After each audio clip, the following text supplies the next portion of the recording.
कल्पना कीजिए, रात गहरी हो चुकी है, चारों ओर सन्नाटा है, दुनिया सो रही है, लेकिन आप जाग रहे हैं। आंखें बंद है पर मन खुला है। विचार रुकते नहीं, बीता हुआ पीछा करता है, आने वाला डराता है, और तभी मन में एक प्रश्न उठता है, नींद आखिर आती क्यों नहीं? आज की ये कहानी किसी दवा के बारे में नहीं है। ये कहानी है मन की शांति की, ये कहानी है ध्यान और गहरी नींद के रहस्य की, और ये कहानी है उन लोगों की जिन्होंने सोना नहीं सीखा बल्कि विश्राम बनना सीख लिया। आइए इस रहस्यमयी यात्रा की शुरुआत करें। कहानी भाग एक। अशांत रातों का वन बहुत समय पहले की बात है, इतनी पुरानी कि उसका कोई नाम नहीं, और इतनी नई कि आज भी हर बेचैन मन में जीवित है। एक घने शांत वन के बीच एक छोटा सा आश्रम था। ऊंचे वृक्ष, बहती हवा, पक्षियों की मधुर आवाजें और रात में चमकता हुआ चांद, यही कुछ दिनों के लिए एक महापुरुष ठहरे हुए थे। लोग उन्हें जागृत पुरुष कहते थे। वे कम बोलते थे, पर उनकी चुप्पी भी उत्तर दे जाती थी। एक शाम की बात है। दिन भर की यात्रा के बाद सभी साधक विश्राम के लिए लेट चुके थे। चारों ओर शांति थी, लेकिन उसी शांति में एक युवक तड़प रहा था। उसका नाम था अनिरुद्ध। अनिरुद्ध युवा था, शरीर से थका हुआ पर मन से जागा हुआ। वो करवट बदलता, आंखें मूंदता, फिर खोल देता। उसके भीतर विचारों का शोर था, कभी बीते कल की गलती, कभी आने वाले कल का डर, कभी अपनी ही कमजोरी। उसे लगा जैसे उसका मन उसी के विरुद्ध खड़ा हो गया है। अंत में वो उठ बैठा और चुपचाप उस महापुरुष की कुटिया की ओर चल पड़ा। बुद्ध से पहली मुलाकात महापुरुष ध्यान में बैठे थे। उनके चेहरे पर वैसी शांति थी जैसी झील में ठहरे चांद की होती है। अनिरुद्ध ने झुककर कहा, भगवान, मैं थक गया हूं, लेकिन सो नहीं पाता। मन शांत नहीं होता। मैं ध्यान करता हूं, पर रात आते ही बेचैनी लौट आती है। आखिर नींद क्यों नहीं आती? महापुरुष ने धीरे से आंखें खोली, मुस्कुराए और पास बैठने का संकेत किया। उन्होंने बहुत धीमे स्वर में कहा, अनिरुद्ध, गहरी नींद शरीर का इनाम नहीं है, वह मन की अवस्था है। जब मन बोझल होता है तो रेशमी बिस्तर भी कांटे बन जाते हैं, और जब मन हल्का होता है तो धरती भी पालना बन जाती है। फिर उन्होंने पास रखी एक कटोरी में पानी भरा और उसे हिलाया। पानी मटमैला हो गया। उन्होंने कहा, यह तुम्हारा मन है, दिन भर तुमने इसे हिलाया है। चिंता से, डर से, सोच से फिर उन्होंने कटोरी रख दी। कुछ क्षण बाद पानी साफ होने लगा। देखो, मैंने कुछ नहीं किया, बस उसे स्थिर होने दिया। ध्यान का अर्थ मन को रोकना नहीं है, ध्यान का अर्थ मन को थकने देना है। अनिरुद्ध मंत्रमुग्ध होकर देख रहा था। नींद का पहला रहस्य अनिरुद्ध बोला, लेकिन भगवान, ये स्थिरता है कैसे? महापुरुष बोले, आज रात केवल 3 बातें याद रखना। पहली, सोते समय अपने दिन को नीचे रख देना, जैसे यात्री बोझ रखकर विश्राम करता है। दूसरी, अपनी सांसों को महसूस करना, उन्हें बदलना नहीं, बस देखना। तीसरी, मन को आदेश मत देना कि मुझे सोना है, क्योंकि मन आदेश का विद्रोह करता है। बस इतना कहना, मैं अभी यही हूं। फिर उन्होंने आंखें बंद कर ली। संकेत था, अब शब्द पूरे हुए। उस रात क्या हुआ? अनिरुद्ध लौट आया अपनी छोटी सी कुटिया में। वो लेटा और पहली बार उसने अपने दिन को मन में दोहराया नहीं, बल्कि मन से विदा किया। उसने सांसों को देखा, जैसे कोई नदी बहती है। विचार आए, पर उसने पकड़ा नहीं। धीरे धीरे भीतर का शोर फुसफुसाहट बना, फिर मौन, और उसे पता भी नहीं चला कि कब नींद उस पर उतर आई। ऐसी नींद जैसी वर्षों से नहीं आई थी। सुबह का चमत्कार, जब सूरज की किरणें आई तो अनिरुद्ध की आंखें खुली। पर यह जागना अलग था। शरीर हल्का था, मन साफ था, आंखों में चमक थी। वो फिर महापुरुष के पास गया और बोला, आज पहली बार समझ आया, नींद लाई नहीं जाती, नींद उतरती है। महापुरुष मुस्कुराए और जो जागते समय शांत हो जाए उसे नींद खुद ढूंढ लेती है। अनिरुद्ध की घटना के कुछ ही दिनों बाद आश्रम में एक वृद्ध साधक आए। उनका नाम था प्रज्ञसेन। वे वर्षों से साधना कर रहे थे, ध्यान करते थे, व्रत रखते थे, एकांत में रहते थे, पर एक पीड़ा उन्हें भीतर से जला रही थी। नींद, उन्हें महीनों से ठीक से नींद नहीं आई थी। रातें लंबी लगती थी, आंखें बंद होती थी, पर मन और तेज दौड़ने लगता था। विचार, स्मृतियां, प्रश्न, जीवन, मृत्यु, सब कुछ एक साथ। एक शाम वे महापुरुष के सामने बैठे और बोले, भगवन, मैं ध्यान करता हूं, पर रात को नींद नहीं आती। ऐसा लगता है जैसे नींद मेरी शत्रु बन गई है। महापुरुष ने उन्हें ध्यान से देखा और बहुत शांति से बोले, प्रज्ञसेन, यही भ्रम है। तुम नींद को जीतना चाहते हो और जो जीता जाता है वो विरोध करता है। प्रज्ञसेन चकित हुए, पर मैं तो शांति चाहता हूं। महापुरुष बोले, शांति संघर्ष से नहीं आती, वो समर्पण से आती है। नींद और ध्यान का गुप्त सूत्र। महापुरुष बोले, ध्यान और नींद दो अलग अवस्थाएं नहीं हैं। ध्यान है सचेत विश्राम, नींद है अचेत विश्राम। जब तुम ध्यान में कर रहे होते हो तो मन सजग रहता है, और जब तुम सोते हो तो मन ढीला होता है। लेकिन दोनों का द्वार एक ही है, छोड़ देना। प्रज्ञसेन ने पूछा, मैं क्या छोड़ दूं? महापुरुष मुस्कुराए, ये मैं ध्यान कर रहा हूं, इसे छोड़ दो। ये मुझे नींद चाहिए, इसे छोड़ दो। जब तुम कुछ पाने की कोशिश छोड़ देते हो तभी विश्राम उतरता है। शरीर को धरती, मन को आकाश। महापुरुष ने कहा, आज रात कोई विधि मत करना, बस लेट जाना।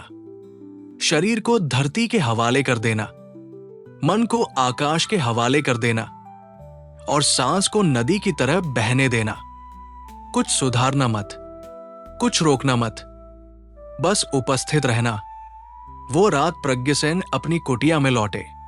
उन्होंने कोई मंत्र नहीं पढ़ा, कोई आसन नहीं लगाया, कोई प्रयास नहीं किया। वे बस लेट गए, छत से छनती चांदनी देखी, सांसों को महसूस किया। विचार आए, उन्होंने जाने दिए। शरीर भारी हुआ, मन हल्का हुआ, और फिर जैसे कोई मां थके बच्चे को उठा लेती है, वैसे ही नींद उन्हें उठा ले गई। सुबह की अनुभूति। सुबह जब उनकी आंख खुली तो उन्होंने सबसे पहले जो महसूस किया, शांति। न गहराई थी, न भारीपन, बस शुद्ध विश्राम। वे दौड़ते हुए महापुरुष के पास आए और बोले, आज पहली बार समझा, नींद कोई अवस्था नहीं, ये तो एक अपनापन है। महापुरुष मुस्कुराए, और जो अपनाता है वही मुक्त होता है। ध्यान संघर्ष नहीं है, ध्यान विश्राम है। उस दिन के बाद प्रज्ञसेन हर रात कुछ बनने नहीं जाते थे। वे हर रात मिटने जाते थे, और नींद हर रात उन्हें पा लेती थी। आश्रम से कुछ दूरी पर एक छोटा सा गांव था, सुवर्णपुर। वहां एक युवक रहता था, नाम था सुधीर। सुधीर कोई साधक नहीं था। वो खेत जोतता था, अनाज उगाता था, दिन भर धूप में मेहनत करता था। शरीर थक जाता था, पर रात उसके लिए युद्ध बन जाती थी। वो बिस्तर पर लेटता, पर मन खड़ा रहता। कभी कर्ज की चिंता, कभी मां की बीमारी, कभी आने वाले कल का डर। धीरे धीरे उसकी आंखों के नीचे काले घेरे उतर आए, चेहरा बुझ गया और मन चिड़चिड़ा हो गया। एक दिन उसने सुना कि वन में एक महापुरुष ठहरे हैं जो मन की पीड़ा हरते हैं। संध्या होते ही वो उनके पास पहुंचा। पहली भेंट वन में शांति थी। झींगुर बोल रहे थे, हवा पेड़ों से फुसफुसा रही थी। सुधीर झुका और बोला, भगवन, मैं थकता हूं, फिर भी सो नहीं पाता। शरीर लेट जाता है पर मन चलता रहता है। महापुरुष ने उसे ध्यान से देखा और बोले, सुधीर, तुम्हारा शरीर खेत में काम करता है पर तुम्हारा मन बाजार में दौड़ता है। जब तक मन यहां नहीं टिकेगा तब तक नींद वहां नहीं उतरेगी। वर्तमान की डाल महापुरुष ने पास के पेड़ की ओर इशारा किया। देखो इस चिड़िया को, ये तभी टिकती है जब डाल पर बैठती है। मन भी चिड़िया है और वर्तमान उसकी डाल। जब तक मन अतीत और भविष्य में उड़ता रहेगा वो थकेगा और नींद से गिरेगा नहीं बल्कि टकराएगा। सुधीर चुपचाप सुनता रहा। सरल अभ्यास आम इंसान के लिए। महापुरुष बोले, आज से सोने से पहले बस ये करना, एक बिस्तर पर लेटकर 3 गहरी सांस लेना, 2 फिर ध्यान को पैरों पर लाना, मन में कहना, मेरे पैर शांत हैं, 3 धीरे धीरे घुटनों, पेट, छाती, कंधों, चेहरे तक आना, हर अंग से कहना, तुम विश्राम करो। 4 फिर केवल सांसों को देखना, कोई युद्ध नहीं, कोई सुधार नहीं, बस देखना। उन्होंने मुस्कुराकर कहा, इतना काफी है यदि तुम पूरे हो। पहली बार गहरी नींद सुधीर उसी रात अपने घर लौटा। उसने वैसा ही किया। सांस, शरीर, ढीलापन, विचार आए, गए और फिर वो गिरा नहीं, वो डूबा नींद में। नया सुबह, नया मन। सुबह जब वो उठा तो मां ने चौंक कर देखा, आज तेरा चेहरा बदला हुआ है। सुधीर मुस्कुराया। वो वर्षों बाद बिना बोझ के उठा था। वो फिर महापुरुष के पास गया और बोला, अब समझा, नींद बाहर की नहीं, भीतर की घटना है। महापुरुष बोले, और ध्यान उसका द्वार है। कुछ समय बाद महापुरुष श्रावस्ती के पास एक विहार में ठहरे। वातावरण शांत था। दीपक की लौ हिल रही थी। शिष्य चारों ओर बैठे थे। उसी समय एक गृहस्थ अपने छोटे बेटे को लेकर आया। बालक की उम्र लगभग 8 वर्ष थी। आंखों में थकान थी, चेहरे पर चिड़चिड़ापन। पिता ने झुककर कहा, भगवन, ये बच्चा रात को सो नहीं पाता, दिन भर सुस्त रहता है, डरावने सपने आते हैं। महापुरुष ने बालक की ओर देखा, मुस्कुराए और उसे अपने पास बिठा लिया। तारों वाला आकाश। महापुरुष ने कोमल स्वर में कहा, बेटा, आज मैं तुम्हें सोने का तरीका नहीं, आराम बनने का तरीका सिखाऊंगा। सब शिष्य शांत हो गए। महापुरुष बोले, अपनी आंखें बंद करो। अब कल्पना करो, तुम एक बहुत बड़े आकाश हो। इस आकाश में तुम्हारे विचार तारे हैं। कुछ चमकते हैं, कुछ डराते हैं, कुछ हंसाते हैं, लेकिन तुम तारे नहीं हो, तुम आकाश हो। बालक की सांस धीमी होने लगी। सांसों का खेल अब देखो। सांस भीतर जा रही है, बाहर आ रही है, जैसे झूला आगे पीछे जाता है। कोई सांस सही नहीं, कोई गलत नहीं, बस देखो। बालक का शरीर ढीला पड़ने लगा। चांदनी का प्रकाश। महापुरुष बोले, अब सोचो, चांदनी तुम्हारे सिर पर उतर रही है, वो तुम्हारे माथे को छू रही है। आंखों कोट, गालों कोट, वो तुम्हारे पूरे शरीर में शांति भर रही है। पैर भारी हो रहे हैं, हाथ हल्के हो रहे हैं। दीपक की लौ भी जैसे थम गई। नींद उतर आई। कुछ ही क्षणों में बालक की सांसें गहरी हो गई। चेहरा शांत हो गया। वो ध्यान में नहीं था, नींद में नहीं था, वो विश्राम में था। पिता की आंखों में आंसू थे। सुबह की चमक। सुबह जब सूरज निकला तो बालक ऐसे उठा जैसे कोई फूल खुलता है। उसने कहा, पिताजी, मैं बादलों में सोया था। महापुरुष मुस्कुराए, नहीं बेटा, तुम अपने भीतर सोए थे। शिक्षा। महापुरुष ने शिष्यों से कहा, ध्यान और नींद एक ही सीढ़ी के दो पायदान हैं।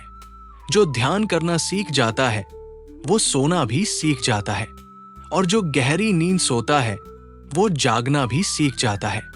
एक पूर्णिमा की रात थी। चांद पूरा था। गंगा शांत बह रही थी। महापुरुष अपने शिष्यों के साथ नदी के तट पर बैठे थे। पानी में चांद की परछाई कांप रही थी। हवा ठंडी थी और मन सुनने को तैयार थे। शिष्य आनंद ने धीरे से पूछा, भगवान, हम दिन भर साधना करते हैं, सेवा करते हैं, फिर भी रात को मन कभी कभी भारी रह जाता है। आप इतनी गहरी शांति से कैसे सो पाते हैं? महापुरुष ने गंगा की ओर देखा और बोले, आनंद, क्या ये नदी जो कुछ इसमें गिरता है उसे पकड़ कर रखती है? आनंद बोला, नहीं भगवान, वो सब बहा ले जाती है। महापुरुष मुस्कुराए, बस यही रहस्य है। गंगा जैसा मन दिन भर लोगों की बातें, अपने विचार, अपनी गलतियां, अपेक्षाएं, अपमान, सब कुछ मन में गिरता है। यदि मन गंगा नहीं बनता तो वो तालाब बन जाता है और तालाब सड़ता है। गहरी नींद गंगा को मिलती है, तालाब को नहीं। शिष्य मौन थे। 3 भाव महापुरुष बोले, सोने से पहले 3 भाव जगा लिया करो। एक स्वीकार, आज जो हुआ ठीक था। 2 क्षमा, यदि किसी ने दुख दिया मैं छोड़ता हूं। 3 कृतज्ञता, जो मिला उसके लिए धन्यवाद। जिस मन में ये 3 भाव है वो भारी नहीं होता। आनंद का अनुभव उस रात आनंद अकेला बैठा। उसने दिन को याद किया और स्वीकार किया। उसने एक शिष्य को याद किया जिससे उसे खींच थी और क्षमा किया। उसने जीवन को याद किया और धन्यवाद दिया। फिर वो लेटा, सांसों को देखा और मन गंगा बन गया। वो रात उसके जीवन की सबसे शांत रात थी। सुबह का वचन सुबह आनंद बोला, भगवान, आज नींद प्रार्थना जैसी थी। महापुरुष ने कहा, क्योंकि तुम प्रार्थना बन गए। थेराजगरी नगरी के बाहर एक समृद्ध नगर था। वहां एक प्रसिद्ध व्यापारी रहता था। नाम था सोमदत्त। उसके पास धन था, भवन थे, सेवक थे, पर नींद नहीं थी। रात होते ही उसके महल में दीप जलते रहते। वो बिस्तर बदलता, तकिए बदलता, वैद्य बुलाता, पर मन नहीं बदलता। चिंता, डर, असुरक्षा, नींद दूर ही रहती। एक दिन उसने सुना कि वन में एक महापुरुष ठहरे हैं जिनके पास लोग शांति पाते हैं। वो संकोच छोड़ वहां पहुंचा। अंतिम भेंट उसने झुककर कहा, भगवान, मेरे पास सब कुछ है पर विश्राम नहीं, मुझे नींद नहीं आती। महापुरुष बोले, सोमदत्त, तुम दिन भर जोड़ते हो, रात में भी जोड़ते हो। नींद उन्हें आती है जो रात में छोड़ना जानते हैं। अंतिम विधि महापुरुष बोले, आज जब तुम सोने जाओ तो 3 बातें करना। कुछ पाने मत जाना, खाली होने जाना, आंख बंद करके अपने अस्तित्व को महसूस करना, और यदि कोई विचार आए तो कहना, तुम आ सकते हो पर रुक नहीं सकते। परिवर्तन की रात सोमदत्त लौटा। उसने दीप बुझाए, लेट गया। पहली बार कुछ नहीं चाहा। सांस आई गई, विचार आए, गए, और वर्षों बाद वो सोया। नया जन्म सुबह वो रोया, दुख से नहीं, हल्केपन से। वो फिर महापुरुष के पास गया। आज मैं सोया नहीं, मैं उतरा था किसी गहराई में। महापुरुष बोले, और वही गहराई ध्यान है, वही गहराई नींद है। अंतिम उपदेश महापुरुष शिष्यों की ओर मुड़े और बोले, भिक्षुओं, नींद शरीर का विषय नहीं है। नींद मन की अवस्था है। जो दिन में सजग है वो रात में शांत होगा। जो रात में शांत है वो जीवन में उजला होगा। ध्यान जागती हुई नींद है, नींद सोता हुआ ध्यान है। समापन उस रात वन शांत था। पेड़ स्थिर थे, हवा धीमी थी और हर मन थोड़ा हल्का, क्योंकि उन्होंने जान लिया था गहरी नींद पाने का उपाय तकिए बदलना नहीं, भीतर उतरना है, विचारों को जीतना नहीं, बहने देना है, सोने की कोशिश नहीं, विश्राम बनना है। अंतिम पंक्तियां वीडियो एंडिंग के लिए। आज रात जब आप लेटें तो कुछ मत कीजिए, बस छोड़ दीजिए और देखें नींद कैसे खुद चलकर आती है।